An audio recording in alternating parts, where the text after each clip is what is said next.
क्योंकि देश के अंदर एक ऐसी सरकार है जिसने तय कर लिया है कि अपनी ही जनता के खिलाफ उन्हें युद्ध करना है।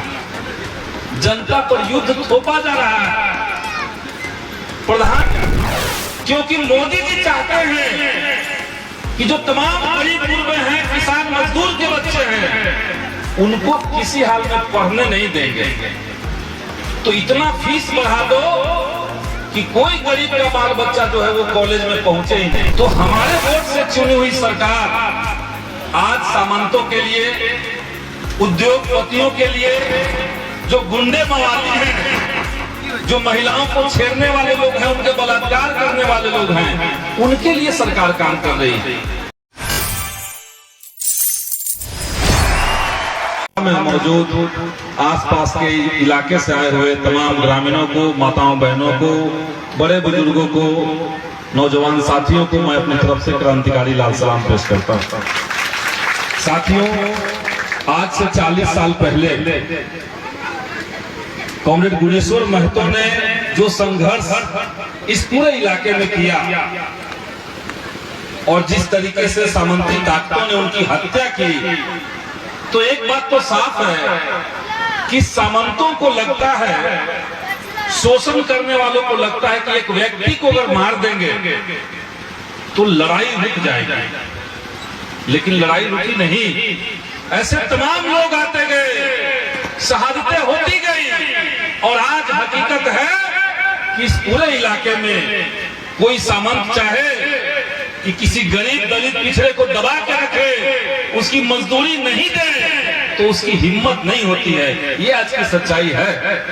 संघर्ष होता तो आप फूलों को कुचल सकते हैं, लेकिन वसंत को आने से रोक नहीं सकते। संघर्ष चल रहा है। आज हम देख रहे हैं कि आज देश के सामने जो चुनौतियां, जो किसान मजदूरों के सामने चुनौतियां हैं, नौजवानों के सामने जो चैलेंज है, आज अगर साथी गुणेश्वर महतो जी होते तो आज उनकी लड़ाई किस तरह की होती, ये हम लोग को सोचना होगा। क्योंकि देश के अंदर एक ऐसी सरकार है जिसने तय कर लिया है कि अपनी ही जनता के खिलाफ उन्हें युद्ध करना है। जनता पर युद्ध थोपा जा रहा है। प्रधानमंत्री के आर्थिक सलाहकार अखबार में लिख के कह रहे हैं कि संविधान बदल देना चाहिए। ये 2 दिन पहले की खबर है। इसी तरीके से आप लोगों ने देखा कि अभी लोकसभा के अंदर, संसद के भीतर एक नया कानून बना दिया मोदी जी ने। कहा जा रहा है कि चुनाव आयोग कैसे चुना जाएगा। जो देश भर में चुनाव करवाने वाला आयोग है, उसका चयन पहले जो होता था, एक प्रधानमंत्री, एक विपक्ष के नेता और एक सुप्रीम कोर्ट के चीफ जस्टिस, 3 लोग मिलकर के चुनाव आयोग को बहाल करते थे। मोदी जी ने कहा कि नहीं, अब नियम दूसरा होगा। अब होगा एक प्रधानमंत्री, एक विपक्ष का नेता और तीसरा प्रधानमंत्री का ही कोई एक और मंत्री, यानी 2 अपने रहेंगे, एक विपक्ष रहेगा।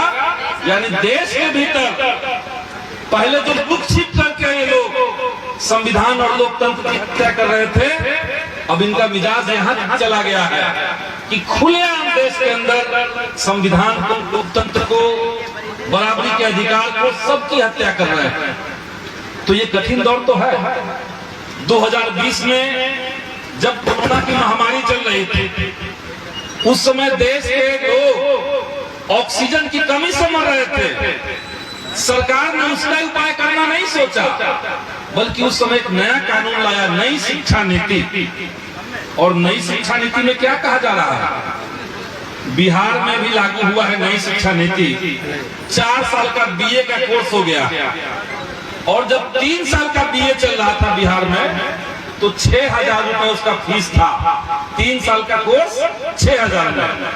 अब 4 साल का मोदी जी किए हैं, और आप चौंक जाइएगा, 4 साल का जो फीस है उसको 6,000 से बढ़ा करके 40,000 कर दिया। क्यों किया? क्योंकि मोदी जी चाहते हैं कि जो तमाम गरीब गुरबे हैं, किसान मजदूर के बच्चे हैं, उनको किसी हाल में पढ़ने नहीं देंगे। तो इतना फीस बढ़ा दो कि कोई गरीब का बाल बच्चा जो है वो कॉलेज में पहुंचे ही नहीं। ये साजिश चल रही है। गलती से अगर कोई पढ़ लिया तो सारा नौकरी खत्म, सारा नौकरी का जो जगह था सबको प्राइवेट कर दिया। तो नए तरह का चुनौती है। हम देख रहे हैं कि किसानों के खिलाफ, मजदूरों के खिलाफ एक से एक कानून बन रहा है देश के अंदर। तो हमारे वोट से चुनी हुई सरकार आज सामंतों के लिए, उद्योगपतियों के लिए, जो गुंडे मवाली हैं, जो महिलाओं को छेड़ने वाले लोग हैं, उनके बलात्कार करने वाले लोग हैं, उनके लिए सरकार काम कर रही है। ऐसे मौके पर शहीद कॉमरेड गुणेश्वर महतो जी के उनको सच्ची श्रद्धांजलि यही होगी कि ऐसी तानाशाह सरकार, ऐसी जन विरोधी सरकार, किसानों के हितों की अनदेखी करने वाली सरकार, गरीबों पर लगातार हमला करने वाली सरकार को हम हर हाल में सत्ता से खदेड़ दें, यही सच्ची श्रद्धांजलि होगी। इसी के साथ अपनी बात खत्म करेंगे। बहुत बहुत धन्यवाद। इनकलाब जिंदाबाद।